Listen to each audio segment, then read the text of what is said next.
This is only a hypothetical question, considering you knew Terry quite well.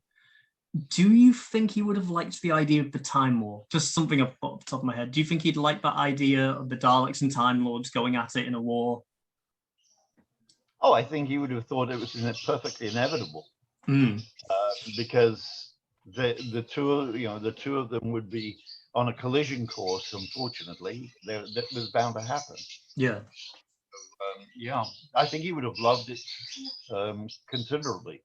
Oh, I was actually going to one of the ideas that I was considering after Legacy of the Daleks was to do a story where basically the Dalek invasion of time, where the Daleks go after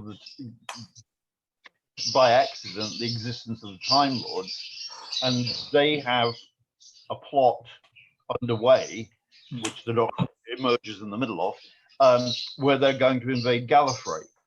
And I came up with a clever way they could do it, I thought. But by the time I'd worked it out and had it all ready, I got sidetracked doing other projects, so I didn't come back to it in time to actually do anything with it. But I was originally going to do that. It just sounded like some of these things are almost in an inevitable outgrowth. There are certain things you come up with. You say, "Oh, I have to do this. This is too much."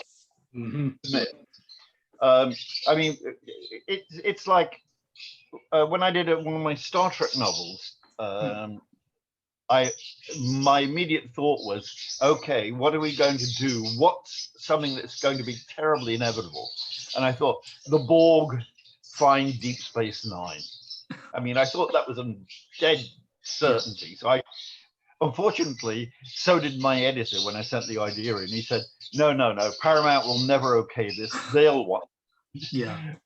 So, you have to hit the right moment, otherwise you're not going to get approval.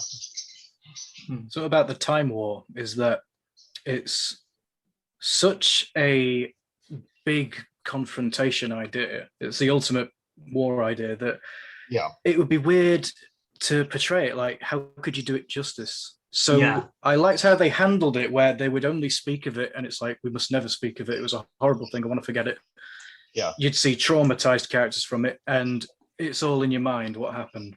So when they started in the 50th, just opening up to portraying it, and it kind of ruined it for me. I wanted to imagine it was horrifying, and you could never get away with that on kids' TV though, and that's why, as you say, you should probably have never shown it. Maybe do audios about it, maybe do novels about it, but. Because when the Master came back, Start Raving Mad, that was an example to me of how horrifying it was. So, that's tell, don't show right there. Yeah, that it was so bad it even drove the Master crazy. Yeah, that was a good idea, but there we go. Oh, absolutely. I guess you inevitably have to keep going and open things up. Because the fans are going to be wanting that kind of material. Part of the fun of meeting this kind of thing is being able to come up with things that you think will please the fans. Which is part of the fun of it. What would the fans like to see?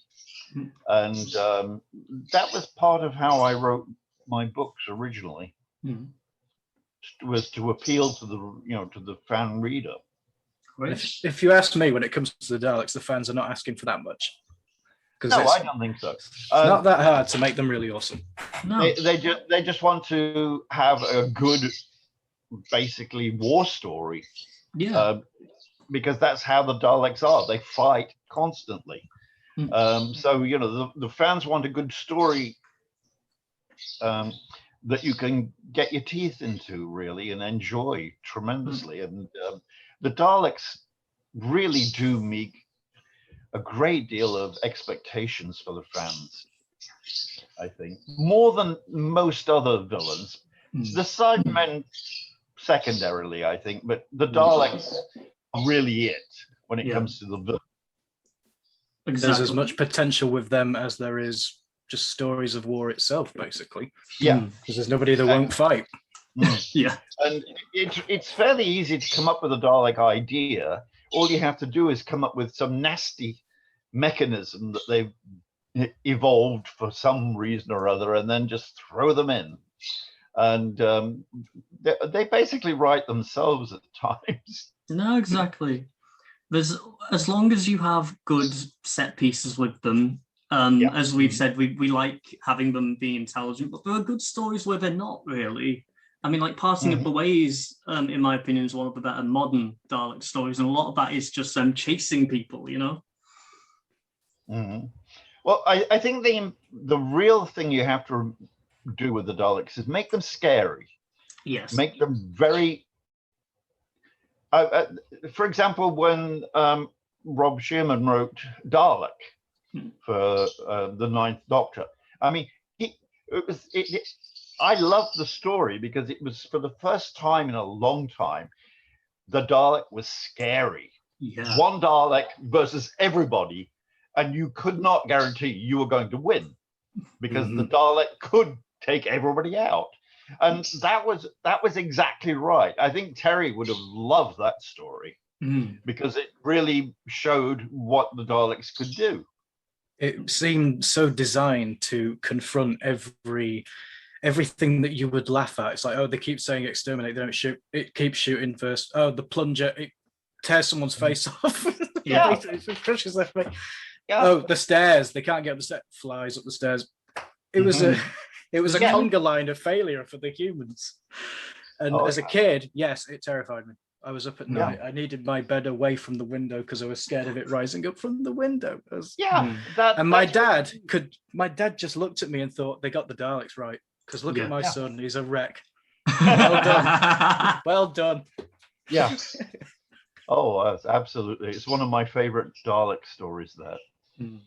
Oh, yeah. I couldn't watch the finale. I couldn't watch Parting of the Ways. I couldn't watch it because they were back and there was too many of them. Yeah, absolutely. That was the perfect build-up as well. So you see what one can do, what can an army do type thing. So having them next to each other was fantastic.